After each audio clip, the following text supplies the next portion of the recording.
Hi there, everybody. I'm Rosslyn. Welcome to Orkney and welcome to my fifth attempt, at least in terms of episodes. Let me check. No, I have used 4 lives as well. My fifth life I'm on. The question is, can I escape the vampire's lair? I mean, I don't know, but we're gonna find out, I hope, this episode. Or maybe I don't hope so, because then we get to adventure more. It's really a win-win situation for me. So, I had had a beautiful death, which was so creative. Was that the one where my feet sunk into the floor? I think, was that one with the shroud? I think was the one that just happened there. Was it the glorious one with the chessboard? I've kind of lost track now. A stunning death. So I was sheepishly glossing over that one for the start of this adventure because we covered it at the end. This part of the adventure because we had it at the end of the fourth one. So if you really want to hear about my glorious death and which of those two it was, you get the full scoop there. For now, though, we are on paragraph 178. For anyone who's following with a book, I don't know, do people do that? I'm trying to be all-inclusive here. I've used 4 lives, not doing well. I've code words, primrose, bodiless, psychorax. I have 1 bottle of drinking water, 2 lanterns, 1 crucifix, 1 very pointy sword, and, intriguingly for a vampire game, some garlic. And that's where we begin. So,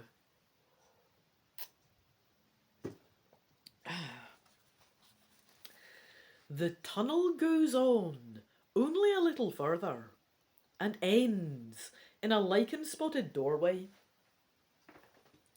Pushing the door open, you find yourself on one side of a stagnant green pool. On the far side of the pool is an archway leading on. The only way across is a line of slimy stepping stones. The pool doesn't seem too deep, though. So, do I wade across or use the stepping stones? Yeah, I mean, slimy stepping stones or a pool that's not too deep. Oh, I just got a picture. I should show you the picture. It doesn't. Neither of the options are good. Look at that. That's my only way forward. I don't know if putting my feet in the water right away is a good move. These are slimy, horrible stones, but I should try and step on them. I will try and use the stepping stones. 3, 3, 7.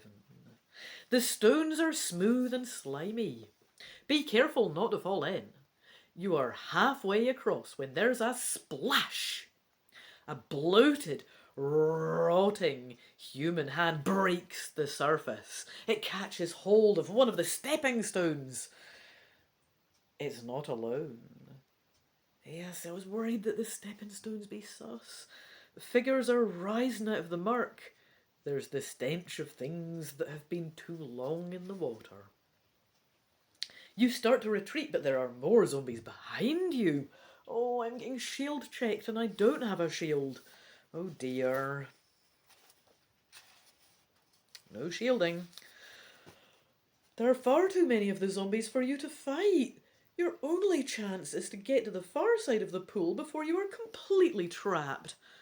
Desperately, you leap across the remaining stepping stones. Maybe you've got something that'll help. Look at the list of items you've acquired. And I'm getting slippers checked. I do slippers now. I don't have slippers. This is a bad situation. I'm about to die again, ain't I?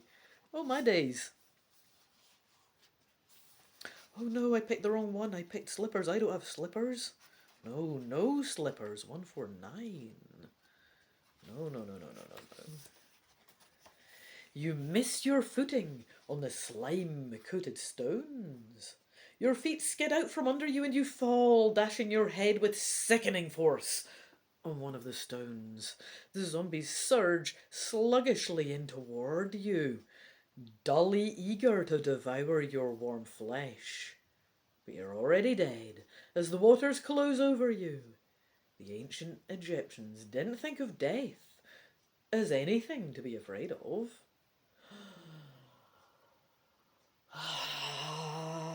Did you happen to pick up an ank anywhere in the mansion? I thought I explored quite well. I don't have any of the cool swag. I got ank checked earlier and I only had a crucifix then. It's the same again. I don't have an ank. I have none of these. Oh, I'm just amazed I'm not being eaten already, that I'm getting more options, yo. Yeah, here we go, here we go. You don't have to end your quest in a watery grave. You can spend a life and continue, or restart the adventure. Well, I'm not doing a whole new thing, because that was a swift death. I'll just write in that I've used 5 lives, and that seemed fair. There were a lot of options there to have objects that I had clearly not found. Oh well. Whoops-a-daisy. So we respawn at 30. On my 6th life, we're going full cat. Can I do it in 9 lives? I don't know. Coughing water out of your lungs, you sit up. You're on the far side of the pool. The sight of those pallid, decaying faces will stay with you for a long time, but at least you're alive. For now.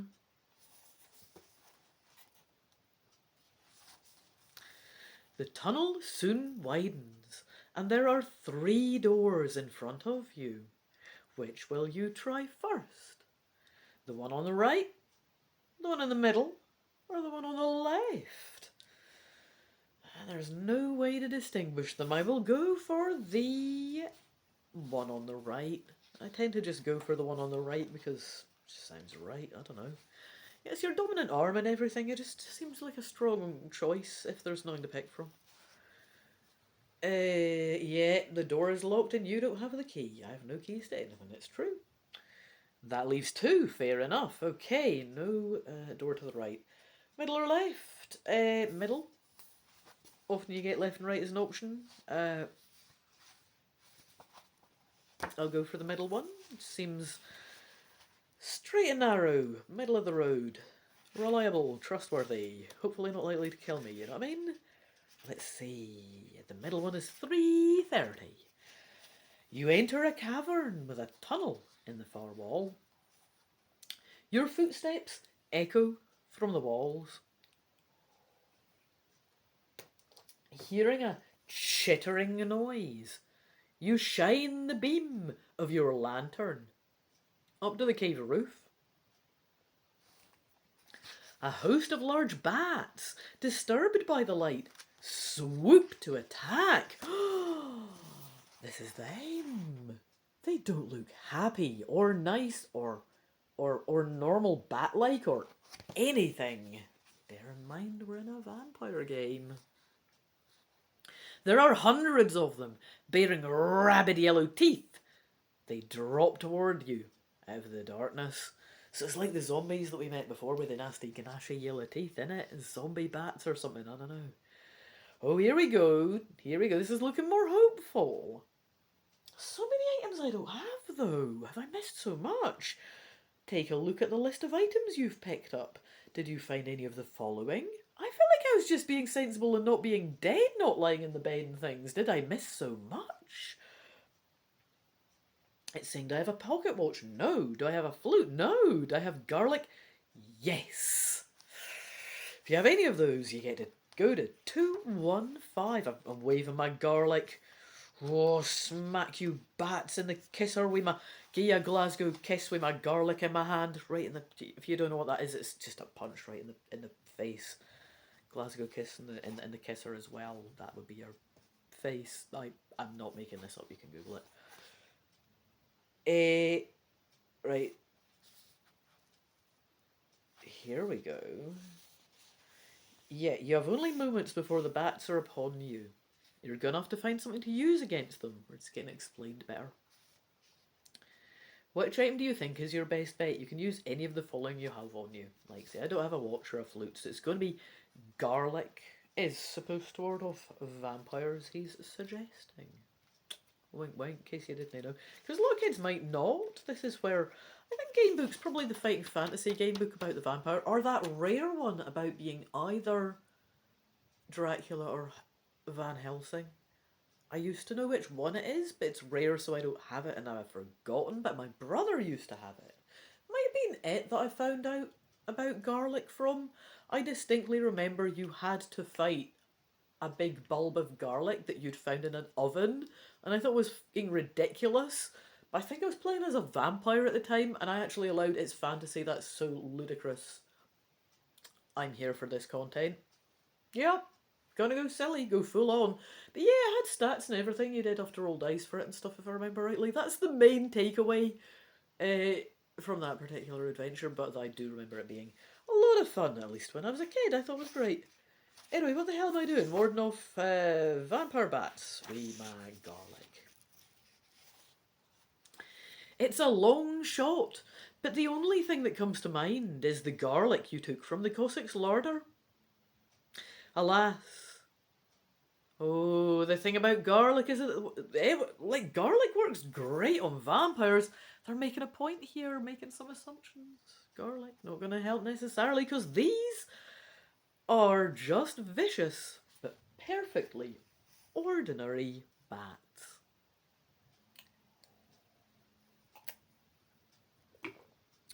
Needle-sharp teeth puncture your skin. Am I gonna die again in like less than 15 minutes? You thrash about blindly as more and more bats swoop down. Soon you stumble and fall. In the silent cavern, the bats gorge themselves on your lifeblood.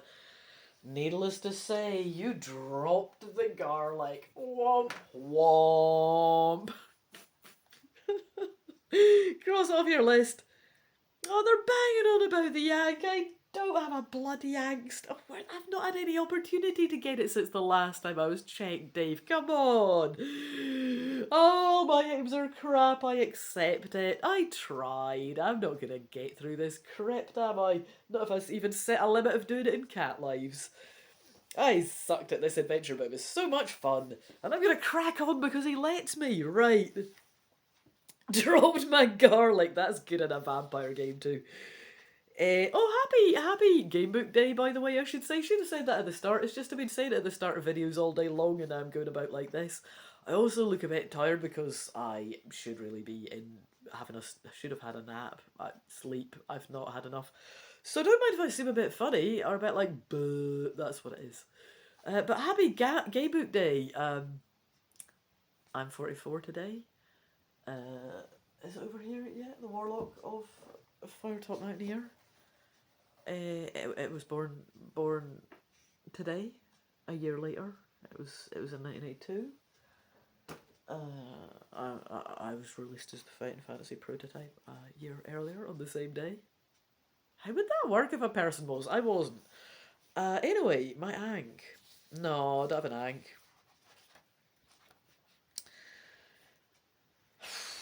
Uh-oh, you died! You died. Whomp, whomp. Uh-oh, you died. Again, 13 minutes 42, I'm just getting through the lives. But that doesn't have to be the end of the adventure. He assures me you can spend a life and keep playing. Of course I do. The Walk of Shame to 279. And that's me on my 7th life. I've got through 6 of them. God, you get to the far side of the cave. You're covered in bites, but nothing some iodine won't fix. As long as you don't get rabies, you'll be fine. I didn't even think of that. Where have zombies been? You know what I mean? They're all mouldy and manky in there, you know. Get a tetanus shot if one bites you, you know what I mean? You arrive at a point where 4 passages meet. In the old days, they called that a Carfax. I didn't know that. So, like, inside. Oh, but it wouldn't have to be a cross. I was thinking, is it like an inside crossroads? But not necessarily. I have to look that up. Anyway, the passageway directly ahead is the widest and looks to be the most promising. You soon come to 2 doors. Each of the doors has a handle of a different metal. It just says 1 copper and 1 pewter. Which will you open? I quite like copper. It's a pretty colour. Yeah, pewter's just kind of like a tin type of deal in it, whereas copper's a nice browny kind of colour. And it gets nice when it's been rubbed and gets like polished and goldy looking. I'm just going to pick because it's a nicer colour. The copper handle.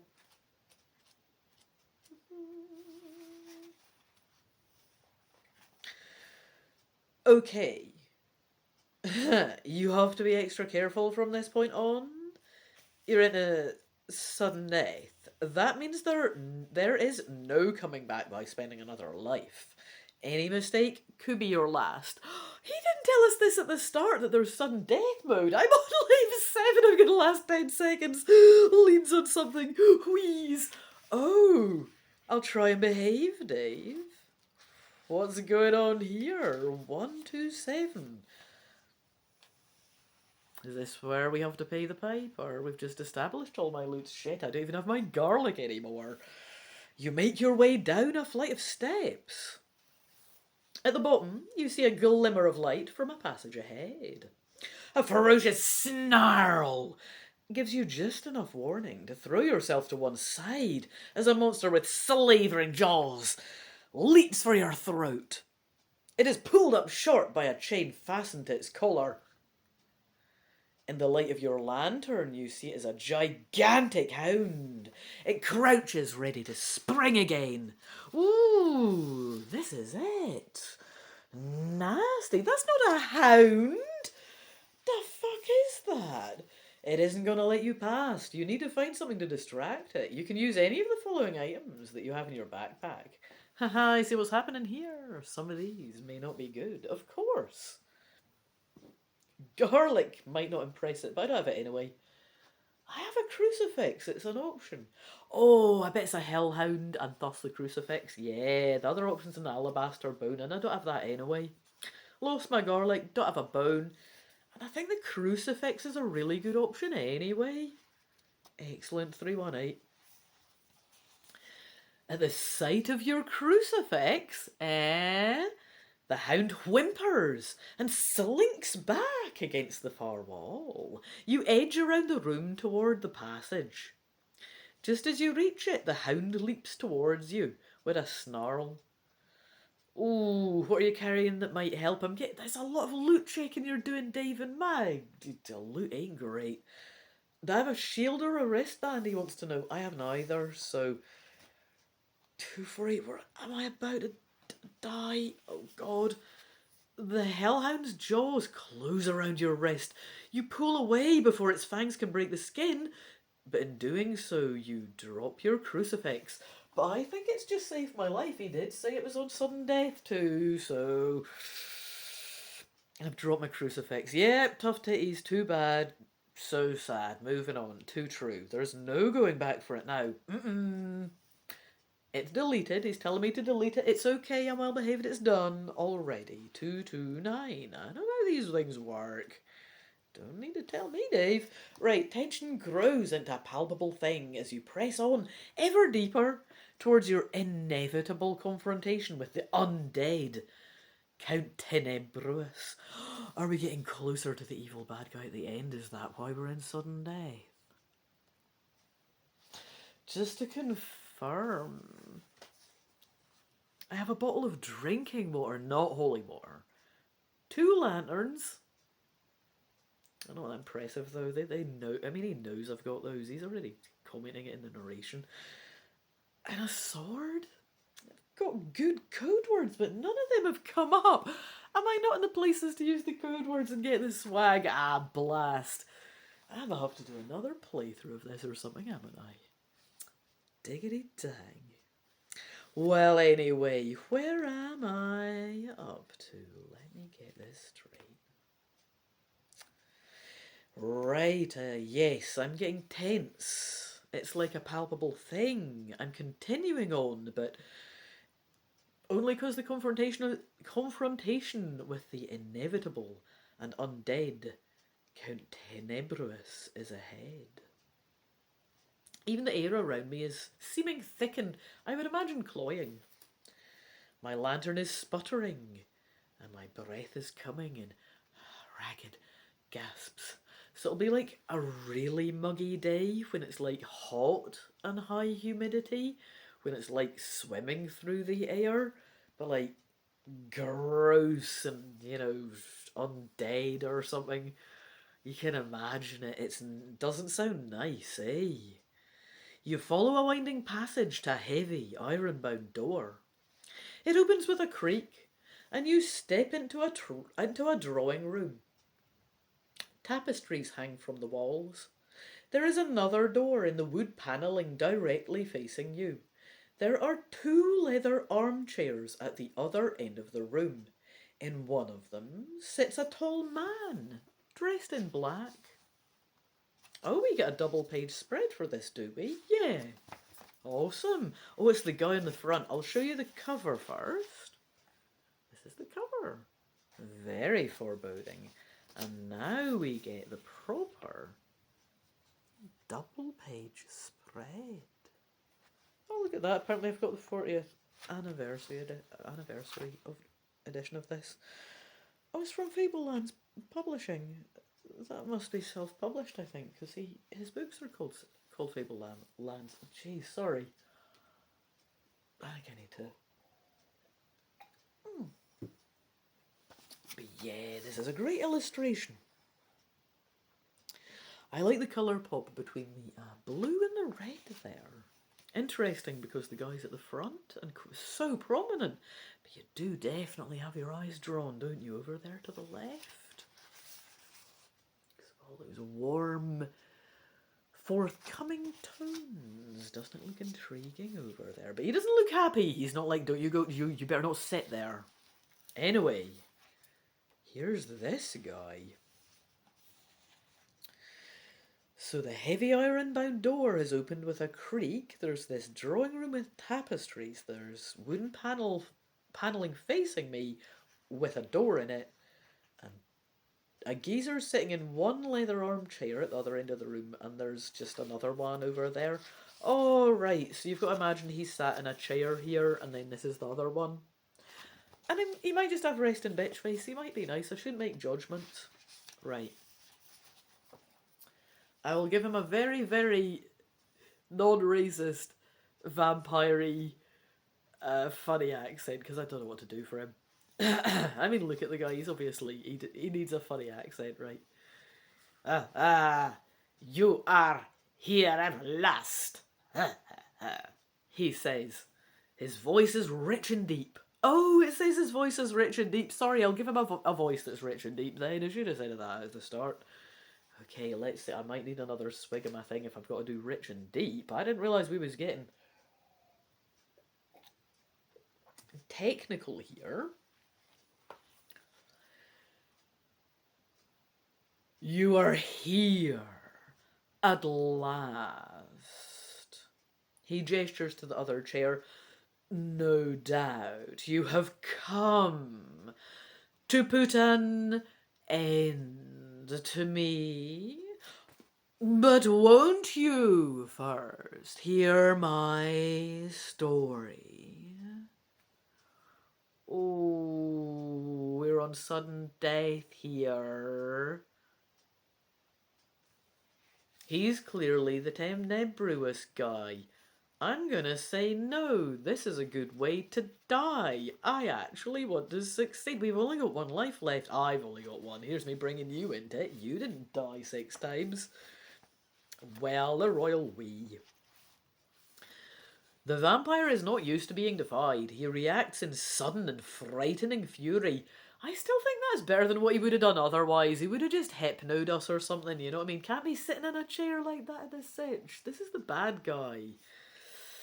Can't be canoodling with the bad guy sitting in his chair. Nah. Anyway, with one blow, he smashes the table beside him into wooden splinters. He's leaping at you. What will you do? Head for the other door, try to dodge past him or fight him. Well, I'm not fighting him. Other door. Oh, behind. Yeah. Would I be fast enough? Dodging or outrunning at speed is the question, is it? He's a vampire. He's very strong. I can't tell how fast he is. He seems fast, though. He seems agile, maybe, too. I don't know what his agility is. Oh, balls. I'm going to try and dodge past him. Touch wood, touch wood. 160 for this one. He leaps, his claws missing your throat by inches. He's so fast! You don't think you can evade his attack a second time. Backing away, you trip over the wreckage of the table he broke. One of the table legs is snapped off to a sharp point. Ooh, we are all thinking the same thing here. You seize it just as the Count reaches out and grabs you. If you possess... Oh no, I thought I was going to be able to use the table leg as a crucifix, right? As a stake, right? Maybe I can. First it's asking if I have garlic or a crucifix. And I don't. I dropped it. I spaffed both. Ah, my poor swag. It's so bad and getting dropped everywhere. I don't. 323. Stringing out my last breaths here, maybe. You thrust at him with the wooden stake. Too slow. He sneers at your futile attack. Imagine him doing that with his cape.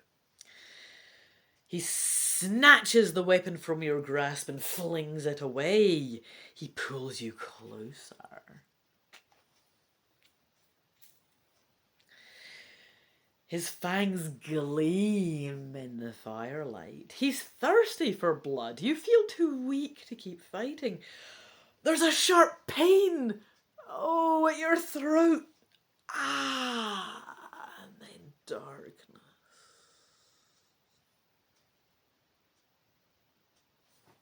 All bets are now off, I think. We know what's going on here. Am I dead? Am I? Oh dear. I like how he says, oh, well, fuck, you know. Well, oh, gee, Christmas, you know. Well, oh, snap. You came to a bad end that time. Oh, but you know the vampire can be beaten. You don't even need to purchase extra lives to do it. I hang my head in shame, Dave. You said that at the start. I know. I don't even know if getting through it in 7 is awful or not. I'm going to kid myself on that was mad. Would I like to start again? Yes, delete your possessions, keywords and lives spent. No, it turned to 331. Curious. I'm deleting everything anyway and dying. What happens if I say no? It's just like, have luck, get on with it. That'd be funny. What does he say? Oh, this is really nicely written. I'm going to have to take notes and do so. This is so sweet. Paragraph 331 that you turn to. If you don't feel like starting again, it's just nice about it. It says, oh, okay. Well, the vampire's lair will be waiting when you feel up to having another go. Until then, good night and sleep tight. But don't forget to check under the bed first. I love that. That was such a good end to the story too. So, did I even? No, in the end. About 2.5 hours and I could not even. I'd love to try again though. And I might go back through what I did this time and try making a map. I'm not used to making maps and that'd be a good exercise because I've already done the stuff because I remember what I did. And I can try making a map and pick different routes properly because I didn't realise this would be a whole map situation because it seemed more choose your own adventure-y to me because of not having the dice, but then it's like a full you might need a map situation. There is clearly a lot I've missed. I'd love to find out what it is. If you would, maybe you'll join me for a second playthrough when I do that. For now, I'm going to do one of Dave's other books. He's written so many. I have like 20 or 25, or I had like at least 12 without even... There were 5 that don't... 2 weren't credited to him, I think, and 3 of them didn't say on the spine, and... This is a recent revelation to me, and I'm delighted because they're really good. This is one of his most recent ones, I'll say, because most of them I have, I think, are vintage. They're from the 80s. So it'd be like a little baby Dave. It's so sweet. Or how old would he be then? I don't know. Maybe know a baby Dave. Strapping young man Dave. Anyway, this is a recent one. It's from 2024. Oh, and I should have said that the interior illustrations are by Leo Hartas. I'm checking to see if it's got the cover listed separately. I think I said this in another one and it doesn't. It doesn't say on the back. And I'm just going to say again, Dave Morris wrote the book. He's an absolute Gamebook legend. And this isn't really promotion. Like, it's not a paid thing, and this is not monetized or any of that crap. He is my friend, but just he's not sent me it for free, he's not asked me to do it or anything. I just really wanted to see what he'd done more recently, and I'm glad I did. That was so fun. And now that I'm piffling on so much after playing this, I think I'm realising that with the... I've done a lot of Dragonlark books, like the cheesy little tiddly skinny kids choose your own adventure books from the late 90s and early 2000s, was it? And they take like 10-15 minutes. I'll knock out 4, right? And I'll be like, what's to say about that? Anything to be said is said in the thing. I might want to do a little write-up or something. Maybe write up as if it's a small journaling RPG or something. Just have a little... as if I've got a little character that's actually doing this stuff. I don't know, write a story about it. Or, I don't know what I might do. I'd love to make a map, though. But I'd like to maybe make a separate video after doing anything that takes multiple episodes like this to maybe say what I thought about it. I think that's what I'm getting at, because I'm getting onto this now and it's getting quite a lot of that. I could do that as another episode, couldn't I? Don't mind me, everything's a prototype right now and a work in progress, so I might try that for future ones. This was a really good way to spend my birthday. I think I had only 1, or was it 2? I'd done an hour of it, I think, yesterday or the day before. And I wanted to see if I could get through this flippin' vampire's lair. I'll just have to try again if I want to. What a wonderful book. I hope you've enjoyed joining me for that. I've had so much fun playing that. If you're a fan of Dave Morris, like, stick around. Like, this isn't a scam or something. If you subscribe, it's not an attempt to get, like, attention and... like, people... I get accused of this. Like, I don't mind if people don't watch, but if you want to see more Dave Morris playthroughs, like this one, if you've enjoyed this is my point. I do this and don't parp on about bell icons or try to tip out pockets or... AI anything or edit anything even. All the bits are in any awkward crap. If I'm embarrassed out here, well, YOLO, you know. What am I doing with my life? Fuck knows, but we may as well all enjoy it, eh? And that is all I have to say about that. But I'll show you this one last time, why not? Dave Morris there. Absolute Gamebook world legend and a lovely bloke. Lovely, lovely. Toodaloo the new. I hope I do see you in another playthrough soon. Bye.